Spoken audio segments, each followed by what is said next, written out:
मैंने फ्लैट खरीद लिया, मैंने घर खरीद लिया, घर को मैंने सजा लिया, संवार लिया। फिर एक वास्तु वाले मेरे घर में आए, उन्होंने कहा कि आपके घर की जो एनर्जी है वो वही नेगेटिव है। अब मैं क्या करूं? वो जो उनकी आत्माएं हैं, जब हम वहाँ कोई भी प्रॉपर्टी बनाते हैं, कोई घर बनाते हैं, कोई इंडस्ट्री बनाते हैं, तो वो हमें तंग कर सकते हैं। वास्तु कहता है कि कहीं की भी एनर्जी अगर नेगेटिव है तो वहाँ की कम से कम 5 फीट मिट्टी निकाल के और बाहर फेंक दीजिए। इस धर्म से वो विलोम करते हैं। हम ये बोलते हैं कि जो भी आपके सिद्ध क्षेत्र हैं या तीर्थ क्षेत्र हैं, वहाँ के कम से कम 11 क्षेत्रों की मिट्टी इसमें डालें। एक स्वास्तिक यंत्र किसी भी जमीन के या किसी भी घर के अगर दरवाजे पे लगाते हैं, मेन मुख्य द्वार पे लगाते हैं, तो कोई भी फ्लैट सेलेक्ट करने से पहले क्या करना चाहिए किसी भी क्लाइंट को कि वो 4-5 तरह की प्रॉपर्टियां सेलेक्ट करके रखे और किसी। तो मुझे लगता है इन चीजों का ध्यान रखना चाहिए जो बातें आपने कही, और अगर ध्यान रखेंगे तो कोई मुश्किल नहीं आने वाली। तो सबसे पहले आपका स्वागत है प्रदीप जैनी जी, और स्वागत के साथ जो सवाल है, एक्चुअली में वास्तु को लेकर कई पॉडकास्ट मैंने किए और वास्तु को लेकर बहुत सारे पॉडकास्ट होते भी हैं। तो ये करना चाहिए, दूसरी चीजें करना चाहिए, घर का दरवाजा इधर है तो आप ये सारी चीजें कर लीजिए। डायरेक्शंस पे बहुत बार बात होती है। मैं आपसे जो छोटी सी बात करना चाहता हूँ वो बात मेरी है एनर्जी को लेकर। मान लीजिए कि जैसे ऑफ द कैमरा भी हम बात कर रहे थे कि आज मैंने कोई फ्लैट खरीदा, अब उस फ्लैट की एक लिमिटेशंस हैं, मैं उसमें कस्टमाइजेशन ज्यादा नहीं कर सकता, दरवाजा जिस तरफ है उसी तरफ रहेगा, मैं उसे बदल तो नहीं सकता नहीं। दूसरा, जिस जमीन पर बना है मुझे नहीं पता कि वो जमीन आज से 10,000 साल पहले वहां पर क्या होता था, या आज से 100 साल पहले भी वहां पर क्या था, मुझे ये भी नहीं पता होगा। अब सवाल ये आता है कि मैंने फ्लैट खरीद लिया, मैंने घर खरीद लिया, घर को मैंने सजा लिया, संवार लिया। फिर एक वास्तु वाले मेरे घर में आए, उन्होंने कहा कि आपके घर की जो एनर्जी है वो वही नेगेटिव है। अब मैं क्या करूं? अब मेरा तो इन्वेस्टमेंट हो चुका है। सबसे पहले तो आपका धन्यवाद इस कार्यक्रम में शामिल करने के लिए। मैं सभी दर्शकों को ये बता देना चाहता हूँ कि वास्तु को आप एनर्जी से बैलेंस कर सकते हैं। जैसे हम जमीन की बात करते हैं जी, कि जमीन लाखों साल पुरानी है और उस जमीन के ऐसी दुनिया में कोई भी जमीन नहीं है जिसके नीचे कोई हड्डियाँ, कोई ऐसी कोई चीज़ या किसी जीव की आत्मा, चाहे इंसान की चाहे किसी पशु की, ऐसी या किसी बच्चे की। पहले ज़माने में आप देखते हो कितने सारे बच्चे होते थे, बिल्कुल, तो 10-10, 12-12 बच्चे एक एक कपल पैदा करते थे। तो वो क्या होता था, मेडिकल फैसिलिटी उतनी नहीं थी, तो जो भी बच्चे की डेथ हुई वो कहीं भी खाली जमीन देखी और उन्होंने दबा दिया। पहले में या तो बहाते थे या गाड़ देते थे। तो ऐसे ही पशु भी ऐसी थे कि मेडिकल फैसिलिटी उतनी नहीं थी। अब वो जो डेथ है वो 5% भी नहीं है, बिल्कुल, ना पशुओं की ना इंसानों की। बिल्कुल। तो पहले पशुओं को भी ऐसी बंजर जमीनें बहुत होती थी, वहां दाब देते थे। तो वो जो उनकी आत्माएं हैं, जब हम वहाँ कोई भी प्रॉपर्टी बनाते हैं, कोई घर बनाते हैं, कोई इंडस्ट्री बनाते हैं, तो वो हमें तंग कर सकती है। अच्छा। अब बड़ी मुश्किल से जब आप ये शहरीकरण जो है, बड़ी मुश्किल से आपको जमीन का टुकड़ा खरीदते हैं क्योंकि चीजें बहुत महंगी है। आप 1000 गज का या 100-200 गज का कोई प्लॉट ले जाएंगे तो आपका 10 करोड़ का, 8 करोड़ का है। बिल्कुल। तो उसमें मान लो बड़ी मुश्किल से आपने कोई सिलेक्शन किया और किसी कंसल्टेंट ने अपने उसमें एनर्जी मीटर से आके उसको चेक किया और उन्होंने बोला ये जमीन रहने लायक नहीं है और यहाँ तो कुछ नहीं हो सकता। अच्छा, आजकल एक इंस्ट्रूमेंट हम लोग देखते हैं, इंस्टाग्राम पर बहुत रील आती है, हाथ में कुछ कॉपर या पीतल की एक रॉड होती है, उससे भी कुछ चेक कर सकते हैं कि एनर्जी को? एनर्जी मीटर है, उससे एनर्जी चेक करते हैं, लेकिन उससे वो लोग एनर्जी चेक करते हैं जो बिल्कुल फ्रेशर है।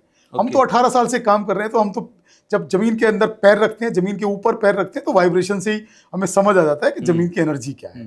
अब हमने इसको दूसरे तरीके से लिया कि हम किसी भी जमीन को 100% नेगेटिव मान के चलते हैं कि ये जमीन क्योंकि लाखों साल पुरानी पृथ्वी है तो वो पॉजिटिव है ही नहीं। ऐसा कोई टुकड़ा है ही नहीं जिसके अंदर हड्डियां ना हो, कोई चीज दबी ना हो। तो हम उसको क्या करते हैं, ये पूरे वर्ल्ड के अंदर मैंने करना शुरू किया था पिछले 18 साल से। अच्छा। और जो मेरा बहुत सक्सेस है उसमें हमने क्या किया कि जमीन की वास्तु कहता है कि कहीं की भी एनर्जी अगर नेगेटिव है तो वहां की कम से कम 5 फीट मिट्टी निकाल के और बाहर फेंक दीजिए। ठीक है। अब पूरे प्लॉट की 5 फीट मिट्टी भी निकालना पॉसिबल नहीं है क्योंकि अभी आप खोदते हैं तो ज्यादा से ज्यादा 2 या 3 फीट खोदते हैं। अब जैसे अभी उत्तराखंड में हुआ कि 40-40 फीट नीचे जो है वो पूरे घर और होटल और लोग दब गए। तो 5 फीट मिट्टी निकालने से भी वो चीज हासिल नहीं होती। तो हमने क्या किया, किसी भी प्लॉट का सेंटर, मतलब जैसे हमारी पेट अगर ठीक है, वास्तु जो चलता है इंसानी बॉडी के अकॉर्डिंग चलता है कि आपका पेट अगर ठीक है तो आपकी पूरी बॉडी की एनर्जी, पूरे माइंड की एनर्जी एकदम करेक्ट है। तो हमने क्या किया, किसी भी जमीन के सेंटर पॉइंट को चुना और सेंटर के अंदर 10 फीट बाई 10 फीट का एक गड्ढा कराया। उस गड्ढे को करा के वो जो मिट्टी थी हमने प्लॉट के बाहर फिकवा दी, और उसमें फिल करने के लिए उसमें हमने कोई बालू रेत नया या किसी खेत की फ्रेश मिट्टी वहां के लिए मंगाई। ठीक है। अब पिरामिड जो यंत्र है, पिरामिड यंत्र बिल्कुल सर्टिफाइड है कि वास्तु की एनर्जी को बैलेंस करने के लिए सबसे परफेक्ट है।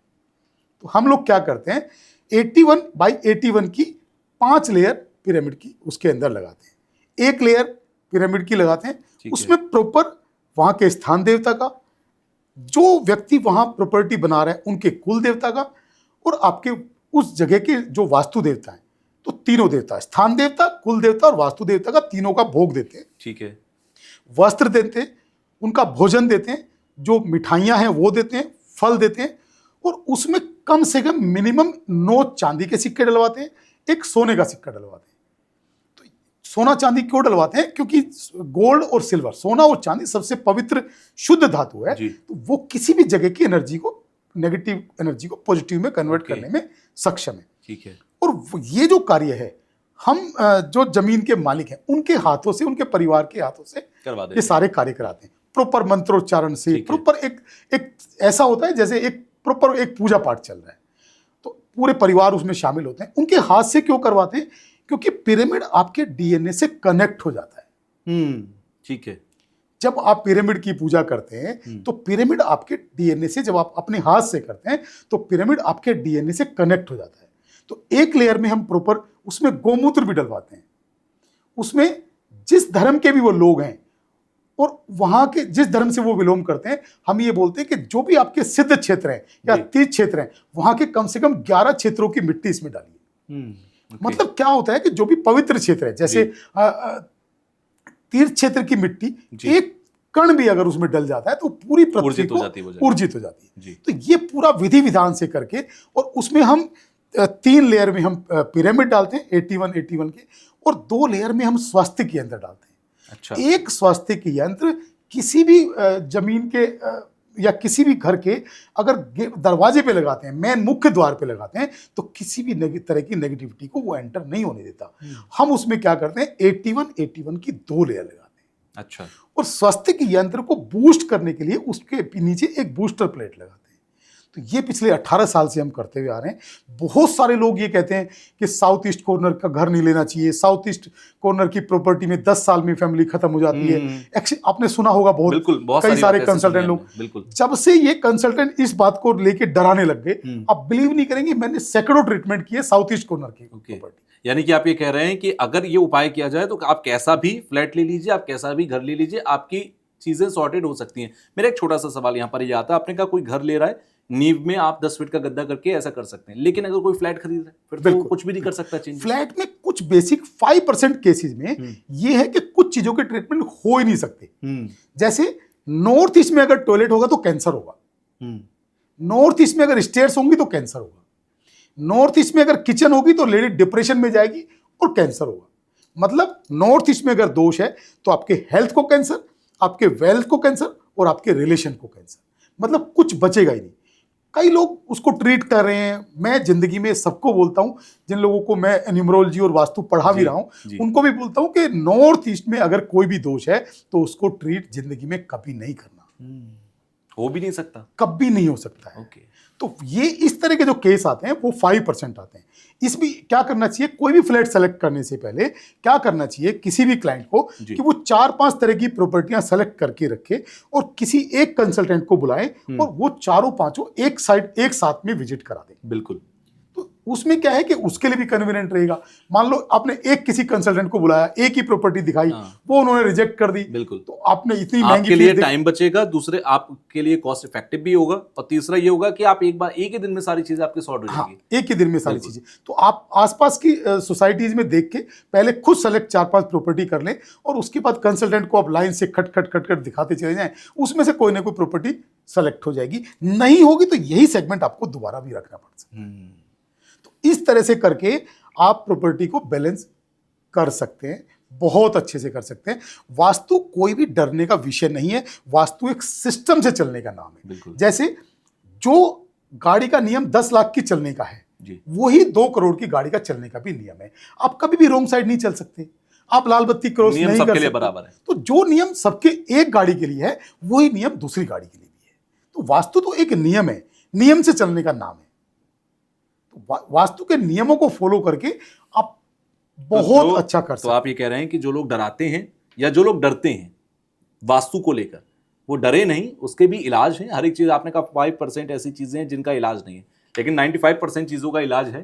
तो डरने की जरूरत नहीं है। अगर आप मकान ले रहे हैं या फ्लैट खरीद रहे हैं तो मुझे लगता है इन चीजों का ध्यान रखना चाहिए, जो बातें आपने कही, और अगर ध्यान रखेंगे तो कोई मुश्किल नहीं आने वाली। बिल्कुल सर, बिल्कुल। थैंक यू, आप आए Thank you जी, स्टूडियो thank में, you, और ये thank you। बहुत इंपॉर्टेंट सेगमेंट था जो हमने आज रिकॉर्ड किया है, क्योंकि बहुत सारे लोग वास्तु के उपाय और बहुत सारी चीजों पे बात होती है, लेकिन ये जो पॉइंट था कि भाई कोई भी मकान खरीद रहे हैं, फ्लैट ले रहे हैं, तो किन बातों का ध्यान रखना है ये समझ लें। और हर दिन लाखों लोग फ्लैट खरीदते हैं या प्रॉपर्टी खरीदते हैं, तो वो अगली बार ध्यान रखेंगे आपकी बात सुनकर। So thank you once again.